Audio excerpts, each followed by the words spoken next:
She's like the Tony Stark of the group. Yeah. Way out of my league. Right. So, right. 3, 2, 1. Welcome back, folks, to the WP-Tonic Roundtable Show. It's episode 590, recorded on the 30th of April. I put May on my show notes. Don't know why I did that. Got a small panel, quite a powerful panel. Your microphone has gone south. Buzzy. It's buzzy. Yes, there's lots of crackling.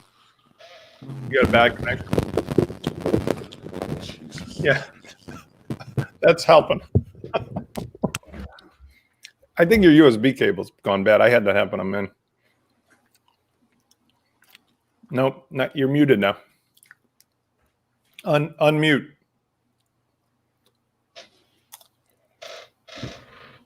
Hold on, I'll get in on the administrator. Unmute you. You can edit this later, right? Before you upload.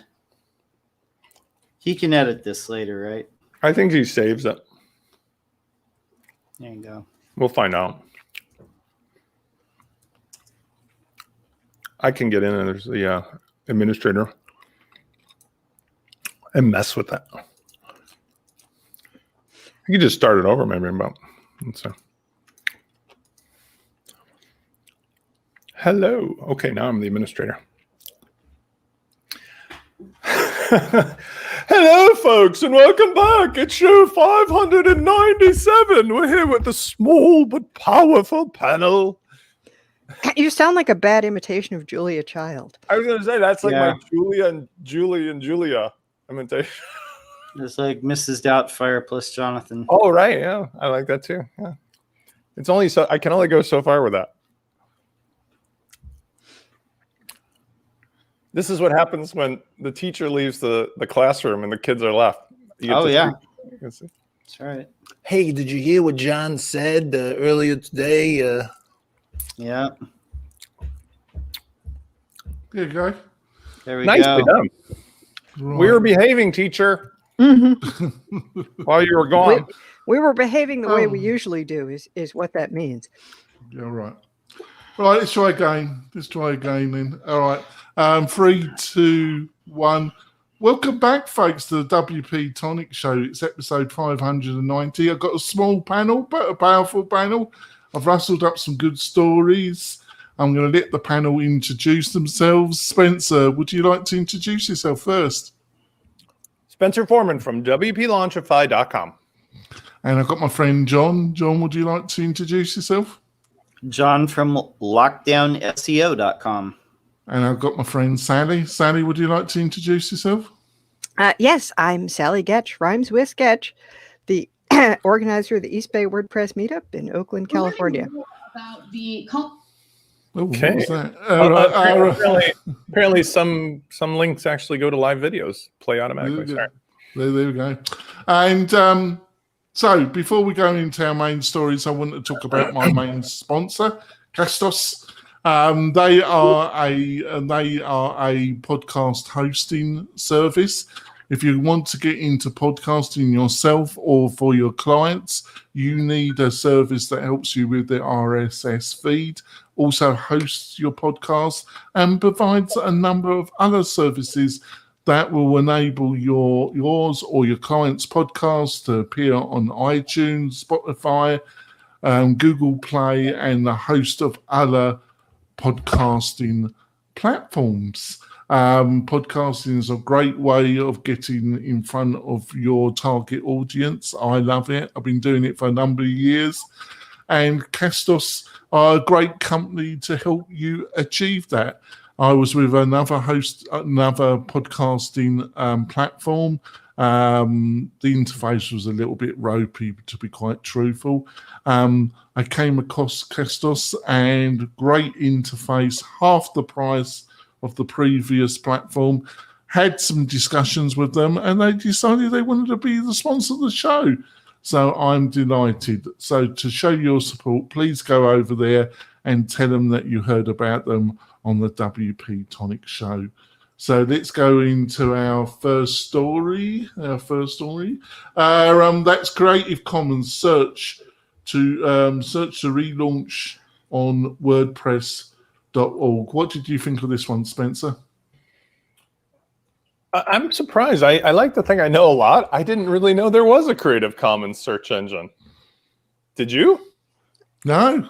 Oh, yeah. Allie knew. John, did you know about this? I'd used it. I'd used it before. What I didn't know was that it was in trouble in any way. I mean, I don't know what good is this for, because when I look up certain things I would expect to find images, like I look at my own name, I get a picture of some, I don't know if it's a drag queen or a show person, but like not the image I'm wondering. Let's see. Let's look up Matt Mullenweg. Like, I'm wondering, have you licensed any photos of you as Creative Commons? Because that's what it specifically searches for, is the license. Okay, but here's an example. I'm not saying it's not good for anything, but I'm saying you search for Matt by his name, you get pictures from like a decade ago first. Maybe I have to sort it. I'm just wondering, isn't almost everything like Pexels and Pixabay and all these sites, aren't those already giving you a license to do everything you need, regardless of being Creative Commons? Many of them are. And also there's now a way to search in Google for things by license. So, and I think this might have been part of the issue, is that once you could do it in Google, it didn't necessarily. It was no great commercial value anymore. Right. I mean, I'm not sure it ever was of that much commercial value, because it's a nonprofit to begin with,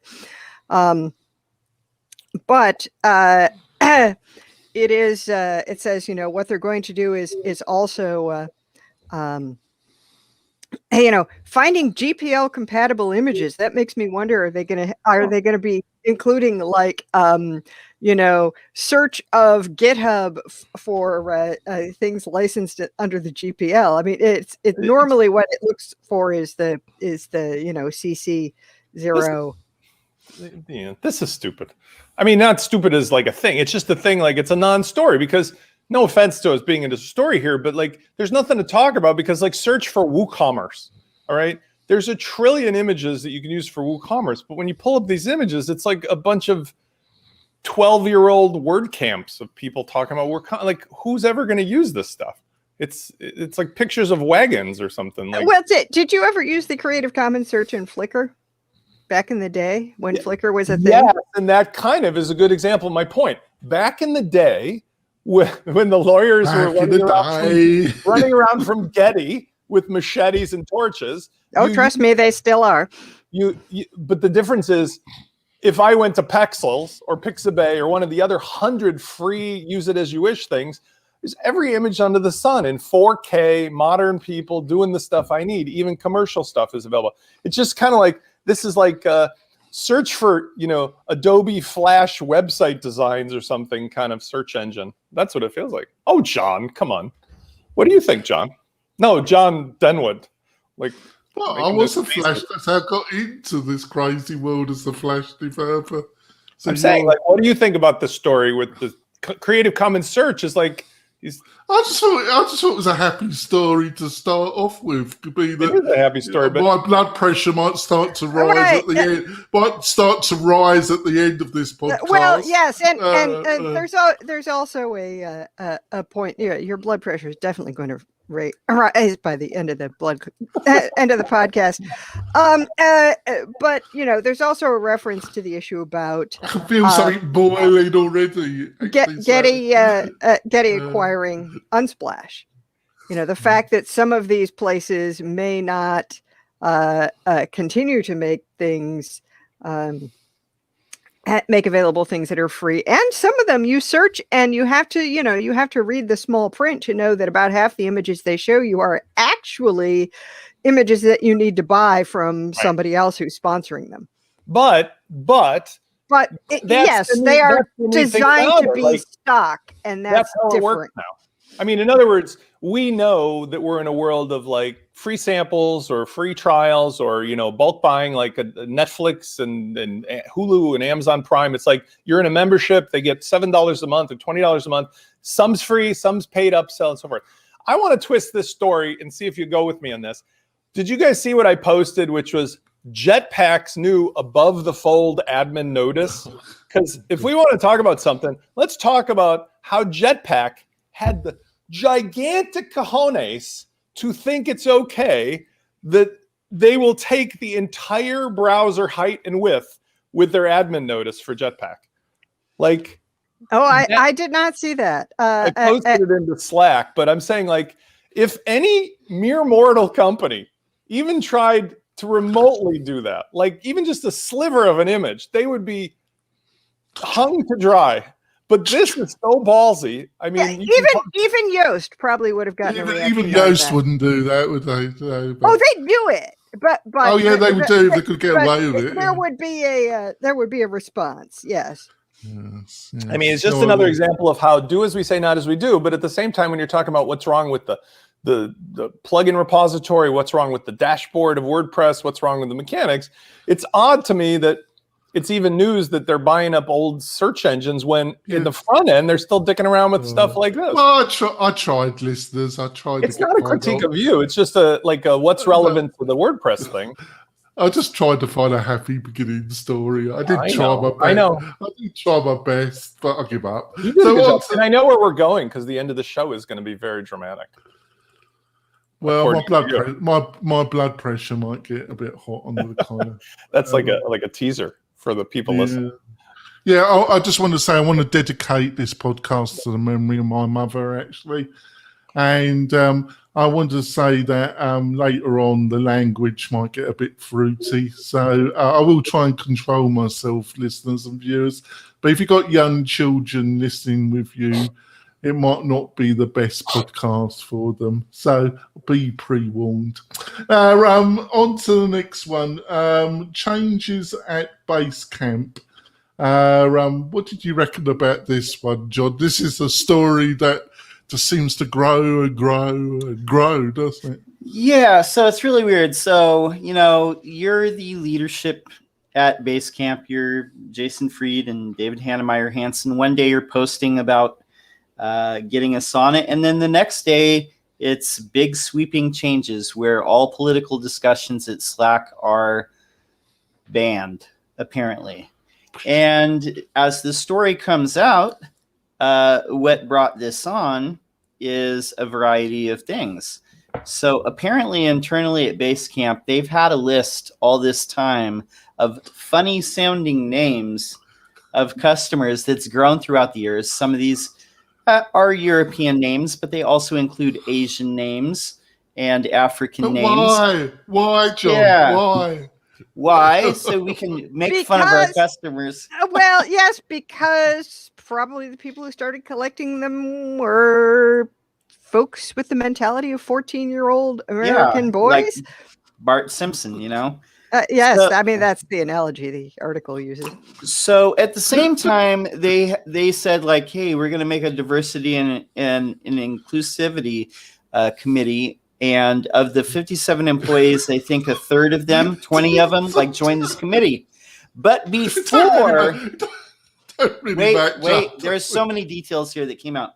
Before this diversity committee could fire off one meeting, which is a third of the company, and they were talking about this, it got shut down. And now there's one diversity officer, because what happened is people looked at this list and they said, like, hey, this is really problematic because we have all these things like attacks on Asian people. We have, Black Lives Matter going on, and this is just not a good thing to be having around, besides the fact that, like, you're making fun of your customers' names.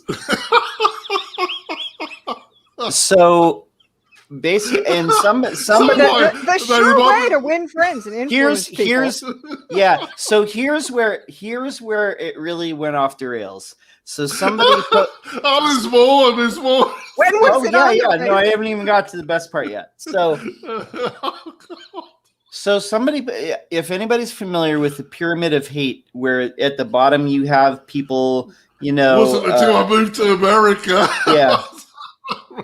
At the top of the pyramid, you have things like genocide and atrocities going on. But at the bottom, there's things like making fun of, people who are different than you, making fun of other races and stuff like that. And then it like goes up the ladder where you're just actively discriminating against people, not selling them houses in the good neighborhood.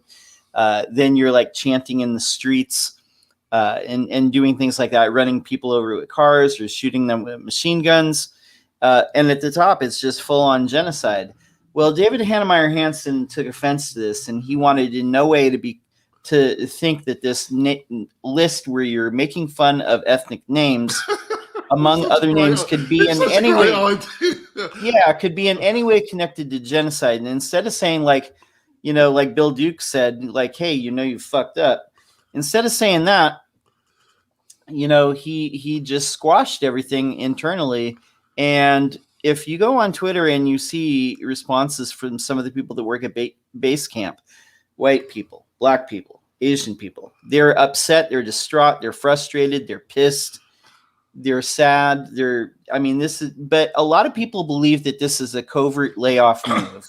Some people believe that they're trying to lay off people and they're offering people severance, like say, hey, if you don't like it here, then leave. Because like every day since this, like the founders have been posting new blog posts and then taking it to Twitter.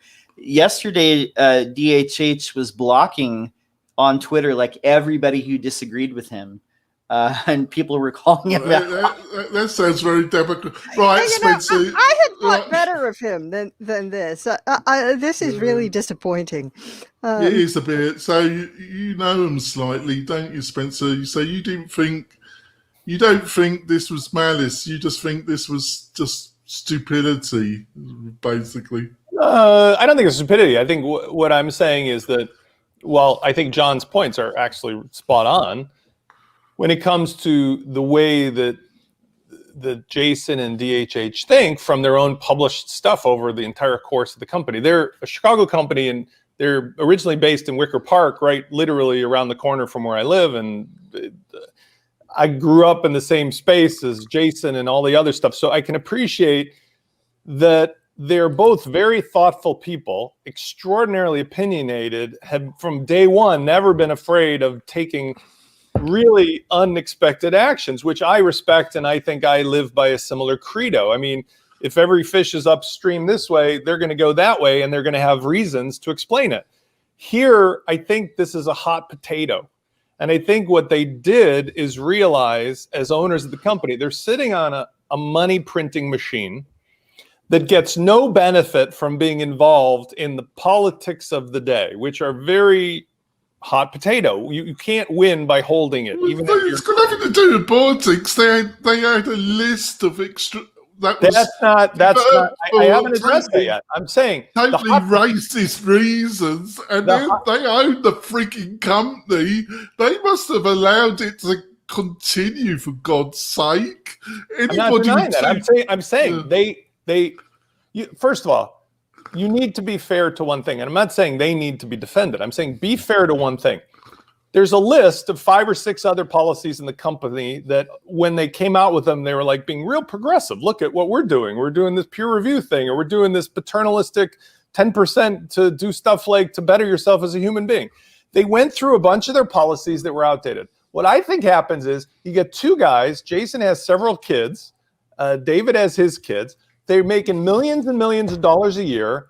They don't need to screw up their shit. They probably were lazy about reviewing what's going on underneath the hood of the car. And when they found out, holy crap, our employees are participating in this thing that could be interpreted as us encouraging hateful speech and behavior, we not only have to end it, we have to end it in a sort of let's stop talking about it way. Because the danger of their situation is if they try to engage it in a thoughtful debate, today's world, you get in trouble just for getting into the debate. And so what they're doing, and I respect this, but I'm not saying I would do it the same. I'm just saying I respect it, is they're saying, we're going to take it all as one hit.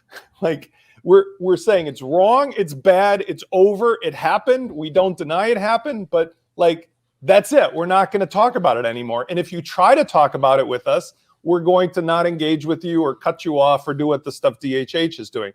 And in a weird way, that's consistent with how they've handled trolls in the past.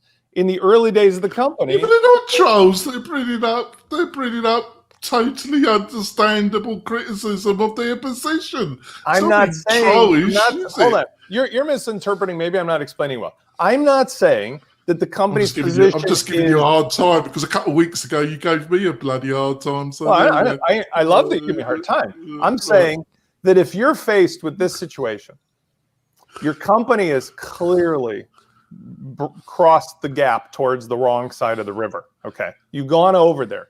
There's evidence they're participating in this. You got two ways to handle it. You can basically get into the conversation and take it to its logical conclusion of all that we've done wrong and we're so sorry and we're contrite and do like all the corporate people do. Like, as long as this is news, we're going to be doing everything to talk about it. Or you do what these guys have consistently done, which is, we know this is a problem. Admittedly, they probably say in private, we really fucked this up. And how are we going to deal with it? Because as a company, this is going to screw up our cash machine. And what they're doing is not right. I'm not judging it, but it's totally predictable and logical. I know how you deal with it. I think there's a difference, though, between saying we will not discuss this issue again. We are putting a stop to it. You know, we admit it was bad once we discovered it, or or at least once everybody knew we discovered it. We're saying, but the problem with saying don't talk politics is that if you are, say, a non-binary person, introducing yourself gets interpreted as political. The existence of a lot of people, at least in the US, is essentially political. I think he's saying on the Basecamp account, though. They're not saying like an employee of Basecamp is going to get in trouble if they go in the public record as being gender this, gender that. He's saying don't talk about it at the company's board anymore. I think that's the point. It's like they're saying we don't want to be a company that's involved in any political stuff at all. We just want to make money selling our software, because otherwise it screws it up for David and Jason. That's basically it. I'm just trying to imagine so which bathroom do y'all want me to use question. I don't think they're talking about that. I think they're saying just don't have a debate about it on the company board of let's talk politics of gender orientation or something. If you have a question that's factual, I mean, I don't think anybody would criticize that. It's like, don't get on a board posting stuff about how it's unfair for me as a person of this gender or this orientation or something, unless it's specific to like the HR person. The thing I do understand your position there actually, but what I do criticise is when they're a public figure and they're promoted themselves as public figures, and on a public platform like Twitter, they're banning people that bring up legitimate questions about the history of this and that, and their only response is to ban these people. I don't think that's very attractive or very adult, is it, Spencer? But play out the poker hand. I'm saying it's completely consistent with their behavior in the past of looking at this big picture. They want to go back to making cash hand over foot so the two of them can love their lifestyle and be with their families. I think the expression is hand over fist. They would rather be criticized for cutting off the conversation than to be involved in the conversation and then have a history of all this like two-sided version of everying they say. And I understand. Yeah, so how much more has the conversation been stirred up because they said they wanted to shut it down? In a heart. The less they say, the faster it goes away. Look at Matt, our fearless leader here. Every time he says something, it goes on record, like the whole thing from last week or the week before where he was talking about Wix and whatever. Now he's got this entire history of legacy of being talking out of two sides of his mouth. He can't say anything proper because no matter what he says, he's going to be criticized. Jason and David, I think, understand that, and they're like, "Fuck all of you. We're just not going to talk about it anymore. It's over, and it will die as soon as you move on to the next topic." Oh, well, I think the thing that, and again, the biggest thing is the way that they're dealt with this situation is alienating anyone who's not a heteronormative white guy. It's alienating everybody else because everybody else is part of the political discussion because, they're not the default. And I think that is bad for business. I think the customers don't give a shit because the people who are hold on. Okay, the customers on Basecamp only are white. stuck. They're sticky. They're not going to leave. Hold on. Yeah, they are. Reason people are on yeah, Basecamp, they are though. But yeah, they are. I know, but like the certain There's a bunch people of who will alternatives. the certain leaving amount of right people now. Hold on. The certain They're number of leaving people now. who will leave now, then this thing, in their estimate, I would guess, blows over. And it just becomes, they never said or did anything that could be construed incorrectly. Yes, they cut people off. Yes, they decided not to talk about it. Yes, they buried the body. But compare that with getting into these never-ending conversations where they say one thing, it's interpreted differently, and so forth. Now they've got this entire chain of... I'm going to go for a break, but I've got to say that I always saw them as the cool Chicago lads. I'm now seeing them as a pair of douchebags, basically. But there we go. That maybe that we're going to go for our break. We'll be back in a few moments. Yeah, Basecamp as a product is much less revolutionary and interesting than it used to be. Yeah, we're going to go. We're going. All for right, our we'll break, shut up folks. now. Go for our break, folks. We'll be back in a few moments. We're coming back. This is Spitely. It's gonna get even more Spitely, I think. On to my next sponsor. My next sponsor is Conversio. Conversio is it's a really high performance WordPress hosting provider. If you're looking for real performance for yourself or for your clients with a critical website, they're the people to really go and have a chat with.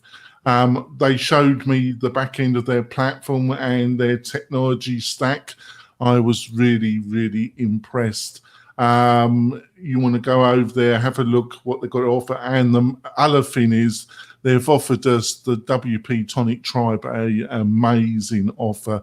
If you go there and choose any of their packages for yourself or for your clients, for the life of the package, you get 30% off. That is an amazing deal.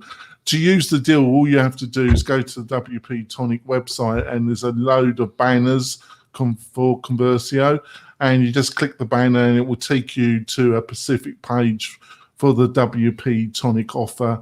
I suggest that you're going to have a look at it because it is an amazing offer.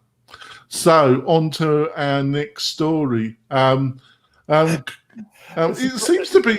This is a good story to follow, the first one, because... We seem to be in an era of banning everybody and everything. This is the competitive ads against WordPress story, right? Yeah, companies running competitive ads against WordPress may soon be banned from sponsoring WordCamps. So isn't this exactly the same thing? If you go against the family, hey, listen, I got a piece of advice for you, right? Never say anything against the family. Like, this is the same thing, except it's worse. You might get a phone call, won't you? This is like Godfather 2 or something like that. Godfather 1. I mean, it's a bit different from the Wix situation because, of course, Wix would never be trying to sponsor a WordCamp. But if you look at, say, this ad by Elementor, making WordPress easier to use. Look, there's a lot of things about WordPress that are not easy to use for the average person. Is it like shock, horror? It's unflattering, Sally. You can't say that. Isn't that the problem? Like, here you've got the ultimate version of the exact same thing that the young lady who was writing about Basecamp was talking about. Like, silence is bad, right? Here you've got the opposite. You've got forcefully, financially saying, shut the F up or you're not going to be involved in base camps anymore. Like literally. Don't say anything about the product. Well, it's also like, okay, here we are at a time when WordPress community services is like desperate for money because we haven't had any in-person WordCamps, and that's where most of the funding is. And they're saying, yeah, we're not going to take your money if. I love the how Elementor freaking useful is that? I mean, this is going to be one of those things that I'm not saying it would be the only reason, but like they talk in the discussion part about in the comments about Elementor, right? And we've talked about this for months and months and months and months. I'm still betting on the table that Elementor is eventually going to fork the core of WordPress and just go on its own, because it makes much more sense. They've got the marketing budget, they've got the technical team, they've got the fan base and the user base. It's like, why they need this aggravation? Just take the code, it's open source, and be done with all this misery and set up the Elementor, the CMS, Elementor Press. I mean, why not? It'd be better. And if it works with all of the normal plugins, I mean, hey, you know the right guys to call, John. Just call up the team over there and get them on the show. But like, why not just do that? It would be nothing. Yeah, but we do seem to be living in an age, I'm used to Parliament and the stuff that people. There are rules that you can't say you're a liar in the House of Parliament, but apart from that, it gets pretty raucous and just general. Can you imply it? Because the British are very good at that kind of thing. Scottish MP did it last week, saying, how many times have you lied, Prime Minister? Right. But it gets pretty raucous when they're allowed to attend. Obviously, it's got a bit quieter, so it's not nobody's. But I'm just not used to everybody banning everybody. Obviously there are bridges that when it get burnt, you got to act. But this show could never be a sponsor of a WordCamp. I think I've been extremely low and promotive. Well, I'm not going down that route actually. Like I said, this whole. I don't think I've been warned. I just think I've just had somebody say that certain behaviour was not. They would like us to modify some of our behaviour, which is got every right to do that, Spencer. I don't feel like we benefit here from being on top of people personally in the WordPress leadership, other than when we were just talking about the DHH and Jason's story. John and you rightfully said, like, shouldn't they be held with the light of day on them? And I'm saying, well, if we're talking about automatic, is it really fair that things like this story or things like we've all talked about from previous shows where we've all jumped on certain people, is it fair that we shouldn't hold the leadership or the hierarchy of the leadership accountable? Yeah, but I think and you will probably differ to this, but when I consider public figures to be, they've made themselves public figures by podcasting, by having a very large following on Twitter, through promoting themselves, they become public figures. I think if you does legally change some things about. Yes, which does legally change. When you're an employee of a company and you're not a public figure, and things are said, like if somebody was working for Basecamp, they were just an employee, and things were said to them, I don't think that is appropriate. And that, but when you're a public figure, I think the benchmark where you got to have a thicker skin than an average citizen or an employee. That's my position, Spencer. I agree with that concept. I just feel that it's hard to draw the line in the case of, let's say, WordPress. And I'm not harping on this, but just as an example against Basecamp. Is it only Jason and David that are the ones in charge, or is it their next level management team who also clearly must have known this existed because they're posting as on the founders and the main the founders of the company. I do. But I'm saying that the people below David and Jason who are posting on the boards and know of the other employees doing that, bad stuff, are they at the level of public figures? Similarly, I won't name names, but in WordPress, obviously Matt, but like who below Matt, who's out there with his but he is the main. I mean, but he is the main public figure. So okay, fair enough. I mean, whatever. That point is objectively. Well, when you set yourself up as the place where the buck stops, you're the one who catches the flack. If you take pleasure as the second in command of cutting off everybody's heads with your name and face and known as that guy or girl, then I think you kind of put yourself in the public position, don't you? I mean, you don't have to literally be the CEO. You could be the next, C-suite or other position, and you're the one that falls. Look at things like Enron or any other public disaster. They don't just get rid of the CEO. They go to the whole C-suite and they all go down. And I'm just saying this is an interesting contrast when it comes to the politics of the day, because what stupidity could there be, or I'm sorry, how much worse could the stupidity be for WordPress to come out and now publicly say, you can't say anything bad about us or else you can't participate? Because it's literally like telling your dissatisfied husband or wife, I'm going to divorce you if you do any more things that are so clearly, normal. What do they expect people to do? Is there going to be a committee now that goes through all the software and says, Yoast, your plugin, you said something bad about us, you're off the directory. Oh, launch flows, you're off the directory. I mean, it becomes like. Well, yeah. I mean, who decides what's? I mean, this does seem to be specifically about advertising that you pay for versus mentioning problems in other areas. Yeah, Facebook. But it is still a question of who decides what counts as sufficiently negative language. Well, let's go on to story 4, because they all seem to be linked, really. It's really. Oh, go ahead. Go ahead. Sorry, Facebook stops employees from reading an internal report about its role in the insurrection. You can read it here, though. So what do you reckon about this one, John? Everybody knows that it's funny. People say social media is this big liberal thing, but if you look at what the top 10 engagement stories are on Facebook each day, you're lucky to see you would be lucky to see one left-leaning story in there. It's usually all the top 10 is right-leaning stuff.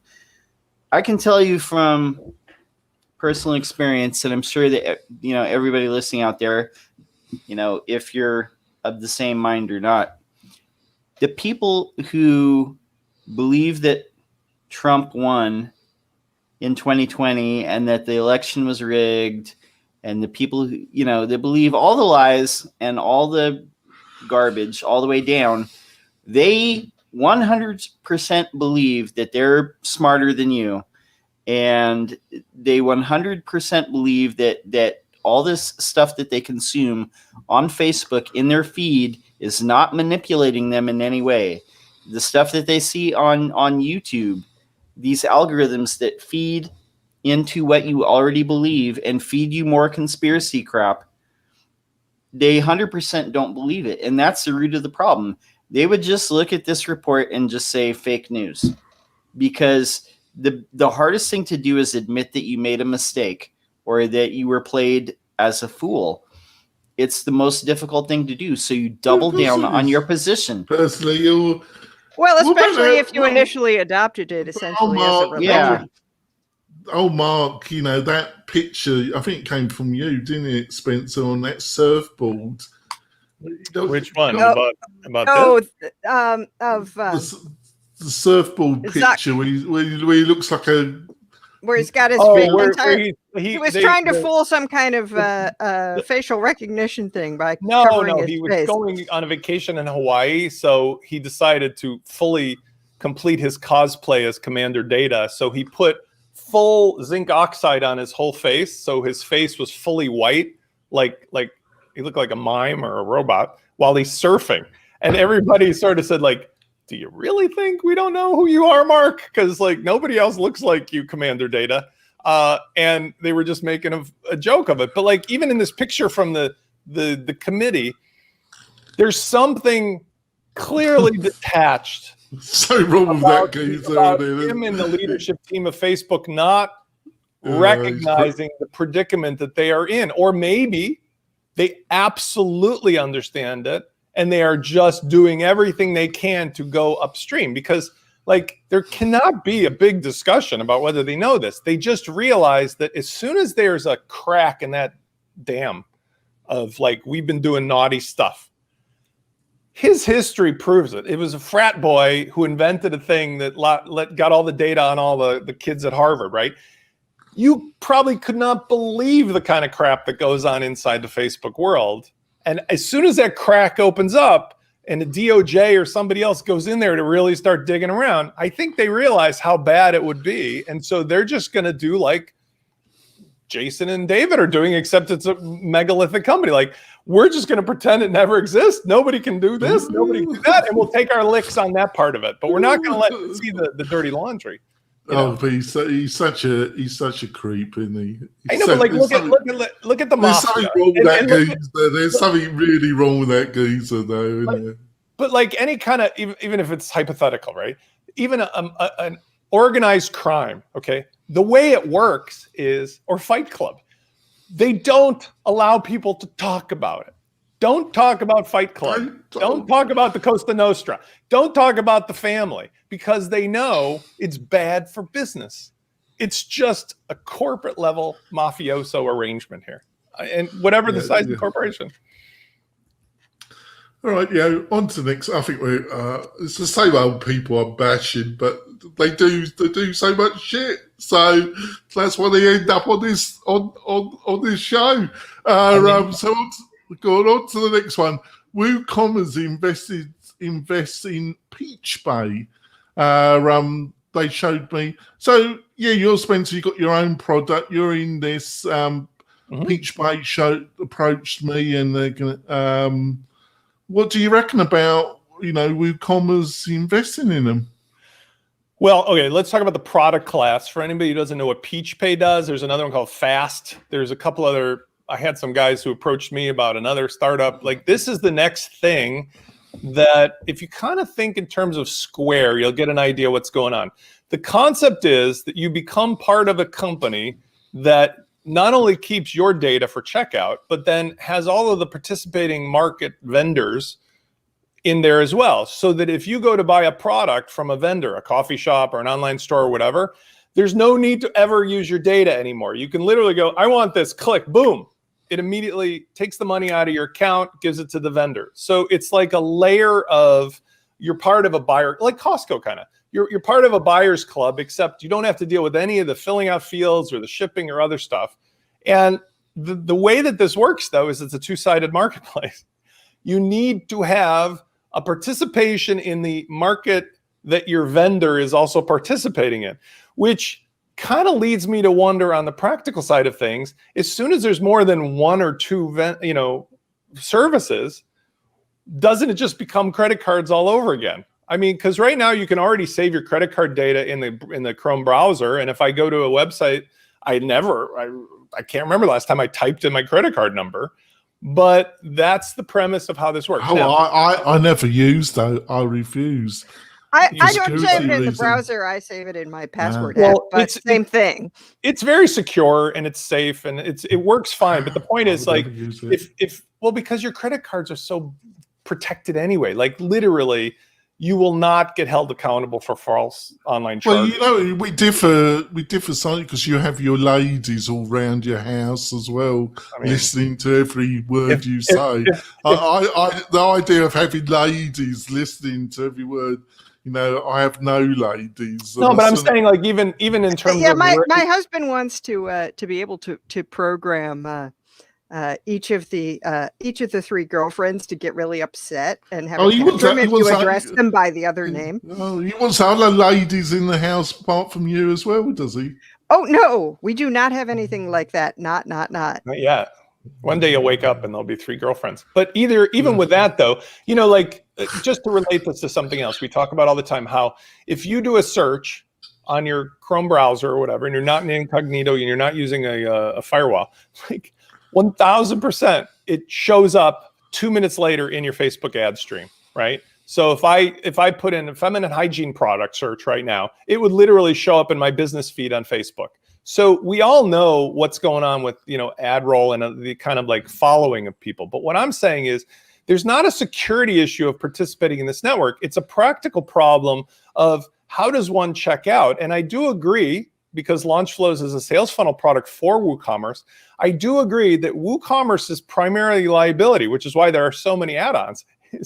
The team who created it are geniuses, right? Mike Jolly and the rest of the team, geniuses, have no clue whatsoever how people actually use it in the real world, as evidenced by the fact that 10 years later, it still doesn't have built-in sales funnel capability. Like everything is a Home Depot experience out of the box.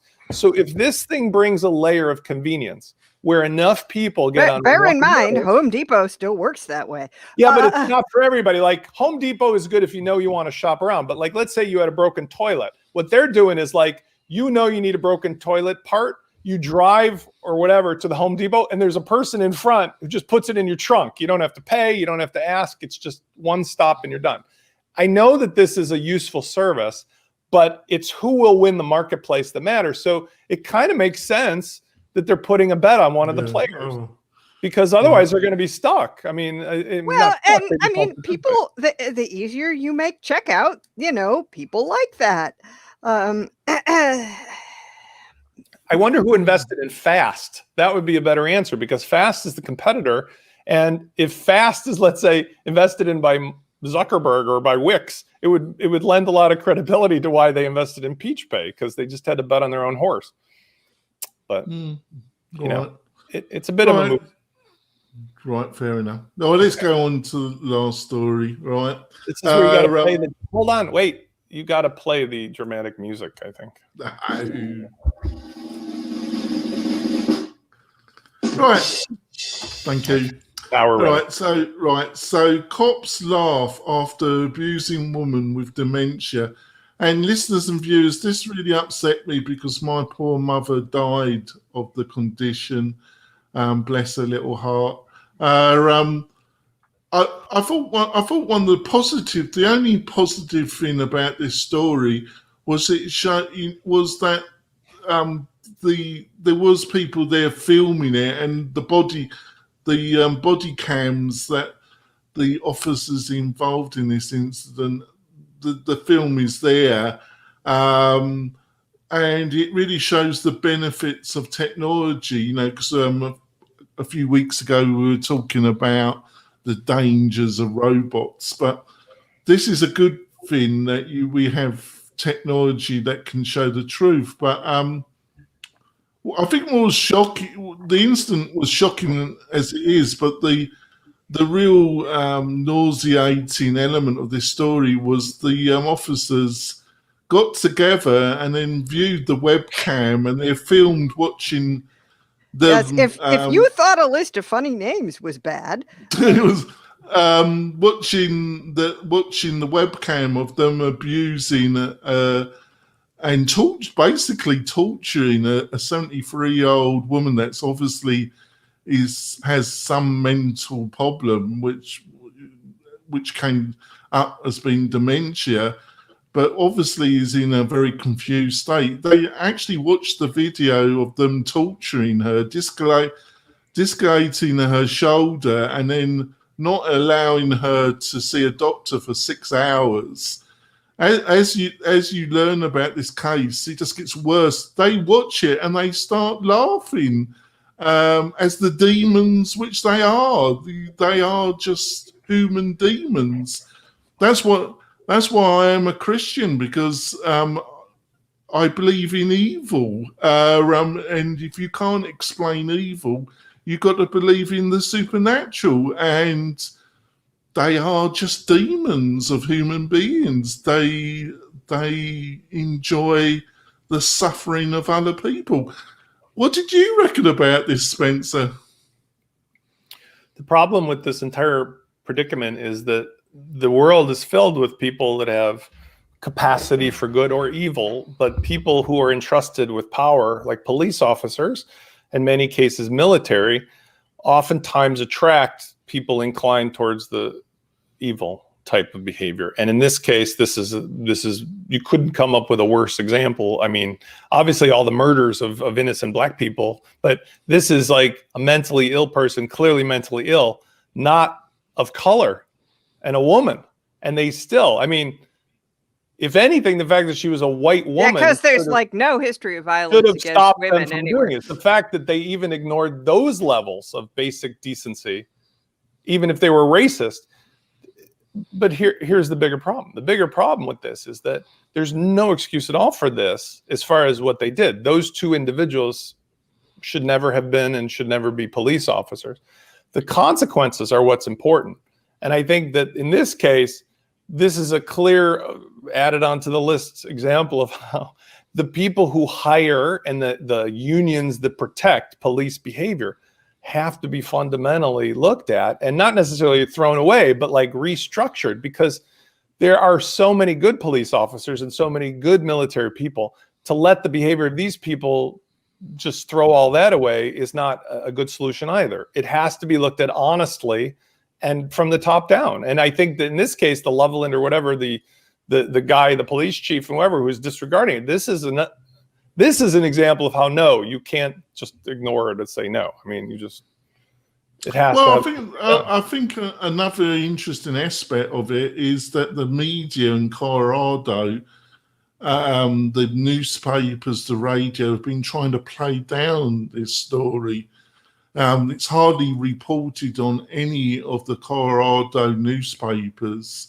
I mean, these Colorado towns are like the Old West, right? I mean, even in 2021, Loveland, Colorado might as well be like OK Corral Town in terms of good old boy kind of stuff, you know. Well, but also they're not trying to report it, but what is great to see is that the decent people of Loveland and the decent people of the great state of Colorado are still commenting and making the people that are truly responsible for the torture of this woman one day pay for their evil actions, which is the governor. You know, if he had any spine, he would resign. And I call for the mass sacking of all these police officers in Loveland. They must be all rotten to the core to allow a culture like this, and they should lose their pensions as well. They need to be made a clear example of. So I call for them all to be sacked and to lose their pension rights, to teach them some morals which they don't have, which they are, when they allow demons to join their ranks, people that enjoy the suffering of other human beings, they've got to take some responsibility. What do you reckon, Sally? I'm totally with you on the taking responsibility. You know, technology has given us the means to, you know, to see what's going on. In a lot of places we never had any idea what was going on. And what it shows us is not comfortable to look at. It's pretty horrifying, and it's not like it's anything especially new. And it's not like, I'm sure probably like every Black person in America is like, yo, we could have told you that about the police. But, you know. Well, it's the great thing of technology, isn't it? Because it does allow you to see, it is really ugly to see, but at least with technology, you're able to see it, aren't you? You know, so, okay, well, gee, we discovered this list of funny names. Well, gee, you know, if you discover this and you know it's happening, then you have to do something about it. And I'm pretty sure that there's a lot of folks in Colorado who don't want to do anything about it. And hence the downplaying and the blah, blah. You know, it is, it's not something that we as a society should tolerate.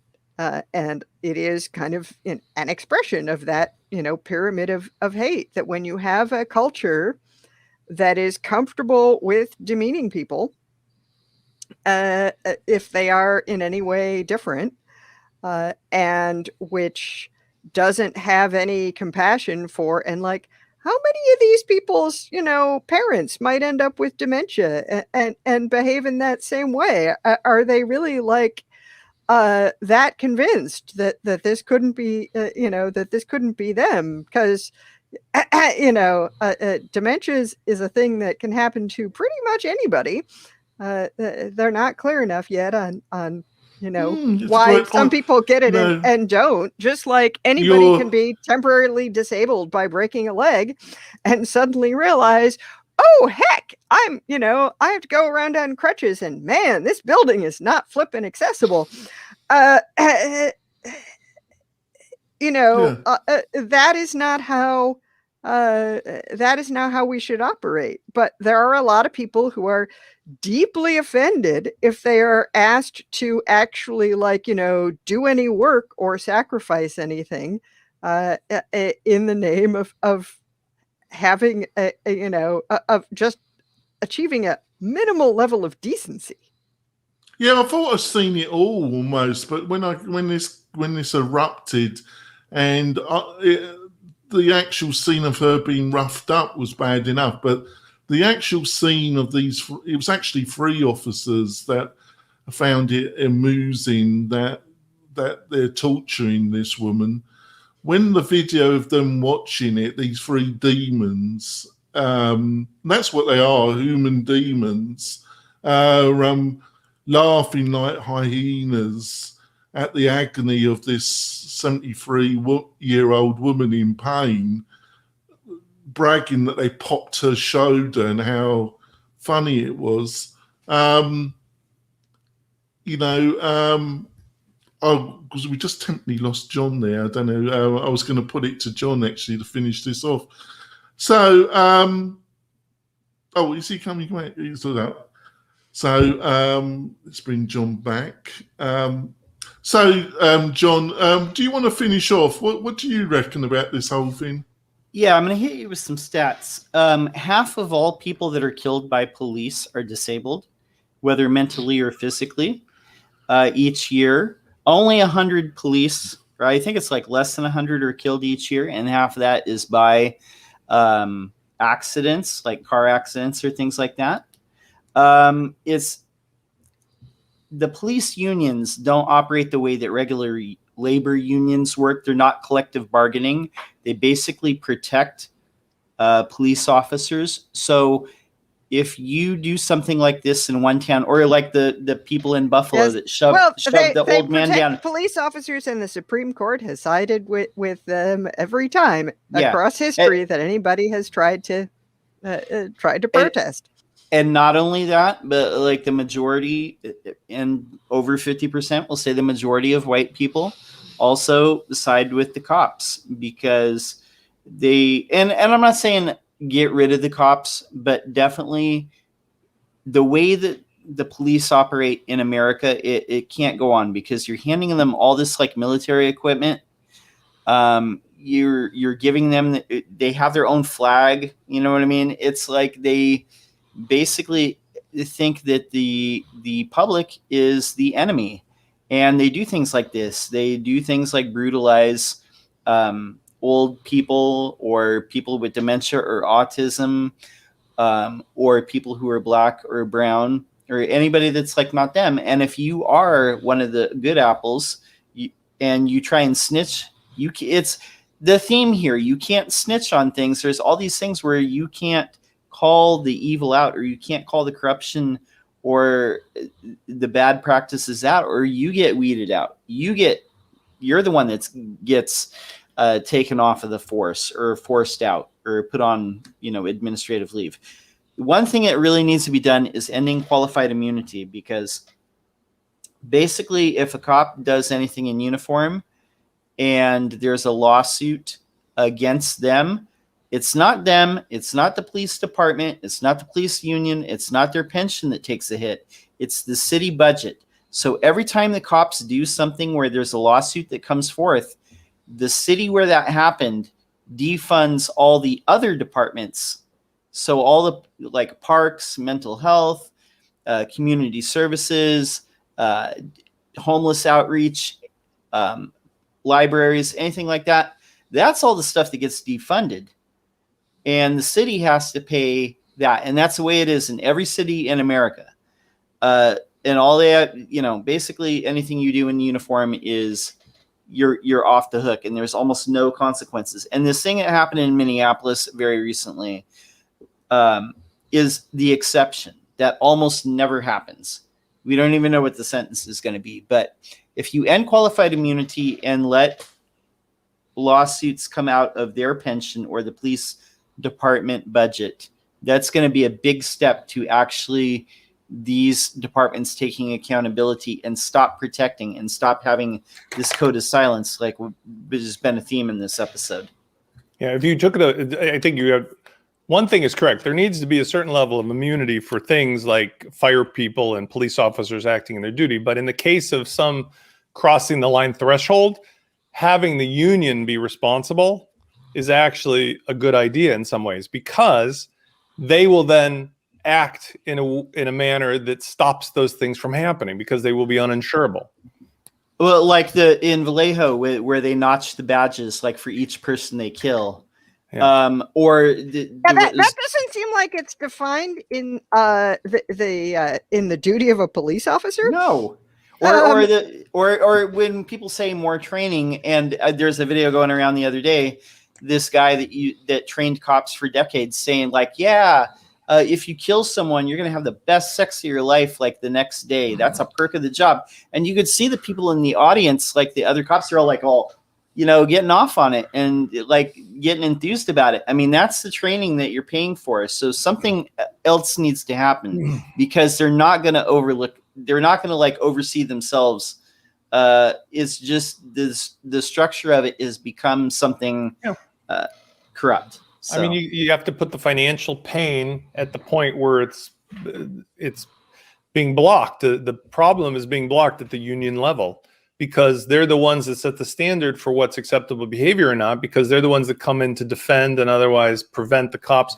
Again, with the exception of the Chauvin thing, the idea is for years, there has to be some level of allow you, like there are similar laws that exist for anybody who is a good Samaritan, right?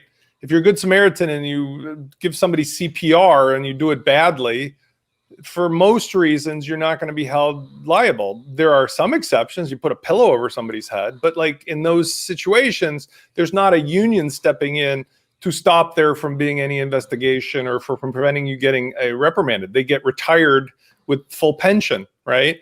If the union was held accountable for $100 million verdict, pretty sure that kind of thing would become standard training, that like if you're a bad cop, you're off the force. And it's sad, I mean, that we're at this stage, but God. But I think the positive thing is, like to say, the technology of webcams and people having mobile phones. There was a witness watching this, which they were worried about, and the female officer said, I had calmed that witness down a bit, so there's a good chance that he won't report. But I think he did, and the family, and like I say, if they had roughed up my mother and done this, my vengeance would be, I would have vengeance on them, all three officers. If the state isn't prepared to do the right thing, other methods must be utilised on these people. They are, like I say, demons, hyenas, are scum, basically. I'm doing quite well because I thought I was going to use stronger language, but there we go. I've kept reasonably calm. All right, so on to a webinar. Let's do something a bit more happier, actually. I'm doing a webinar with Spencer. We're going to be delving in everything about marketing automation. It's going to be on the 14th of May, the second Friday of May at 10:30 a.m. Over to you, Spencer. What are we going to be covering? Well, it's not just really, I mean, we're really talking about session 2 of a 3-part, over 3 months webinar that will be memorialized. Each video will be there. The first video is there, which will show you how to create a modern WordPress membership site and using a surprisingly small stack of plugins, which is different than many people have been taught, where in the past you might use a specific membership plugin and then all the accessories for it. But if you do it that way, you're going to cut yourself off from all these great benefits. So I would recommend that anybody go over to the link. I think I can post it here as well. So you can give us your email. And when you give us the email, you'll get notified of where each of the events are. Plus, you'll get the follow-up, so you get everything together. It's going to allow you to essentially ask questions if you come live, but if you catch up from the first session, you'll be able to see in this one how to actually configure the stack of plugins and services. In the first one, we talked about the stack in general. And then finally, I guess it's in June, we're going to finish it with how to launch the stack. So now you got this new factory that's streamlined, simple, marketing optimization capable. How do you actually use it with modern strategies of like not annoying people by sending them 65 emails because they gave you their email, stuff like that. So sounds fantastic. I'm looking forward to it. Like I say, all the videos of the past webinars will be on the WP-Tonic YouTube channel. Right. And so you can rewatch them, and it's great. But joining us live, you will have the opportunity to ask Spencer some questions after he's done his presentation. Yeah. And it's short too. I mean, like nobody has to worry. You can watch on your lunch break or something. We're not going on and on and on, which is the good thing about it, you know. So yep, that's great. So on to our the recommendations of the week. I've been trying to link my Google Analytics with my AdWords account linked to my YouTube account. And I've been getting very confused, and I really have a love-hate relationship with Google Analytics. I found a company, it's a plugin service called Plausible IO, and they seem to be offering, I haven't tried it yet, but I am looking at it because, like I say, I'm not sure if I can continue my relationship with Google Analytics. It's getting a bit stressful. Sally, have you? Oh, you look very intense, Sally. Sally, have you got anything you want to recommend to the listeners and viewers? Yes, actually. Now that I've mislaid the StreamYard window probably permanently. There we go. Do put your recommendation in Slack, actually, can you? I will do. There are 2 plugins that have launched fairly major updates recently. One is Gravity Forms has updated to 2.5, and they've gotten rid of their antiquated form builder and put in a new one. So I recommend that everybody check that out. It's being added to the auto updates kind of in stages, but you can download it. And yeah, so it looks more like Gutenberg. I have not had a chance to really try it, so I'll try to give an opinion later. And WP Migrate DB Pro has just launched version 2.0 with a number of updated features so that you can migrate like practically everything and not just your database back and forth between sites. And there's a sale. And then finally, I just wanted to toss in a little prop. It's been quite a long time, but there is now in the Gutenberg plugin the feature I requested about 1 billion years ago and have occasionally, clubbed them over the head with, of a core block for either embedding PDFs, which I don't generally do, or showing the thumbnail of the PDF that links to the file. So there's an article on WordPress Tavern about it, but it does show that if you communicate long and hard enough with the editor team, there will be a response. Right, there you go. Saying, don't mess around with us or you can't come to our party anymore. There you go.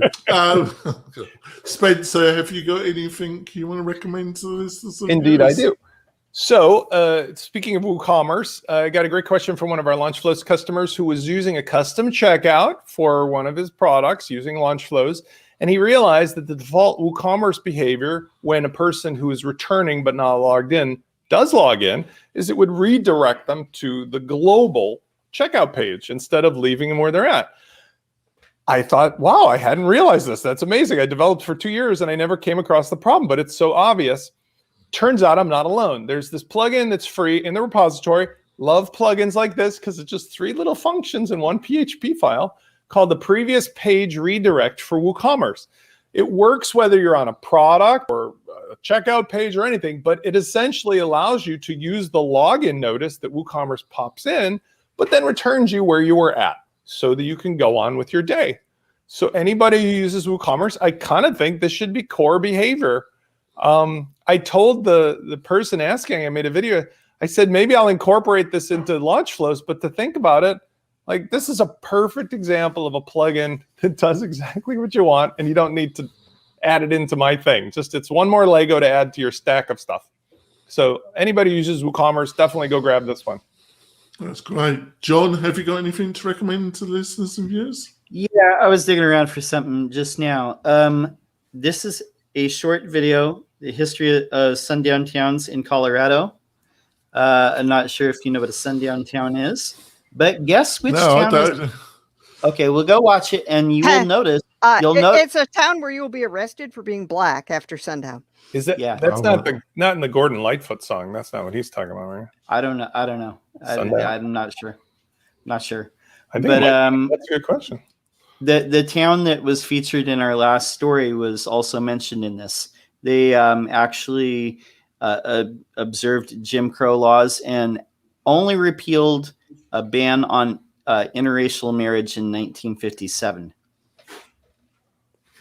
Right, there we go. Wow. We'll put all our recommendations and that you will find in the show notes on the WP-Tonic website.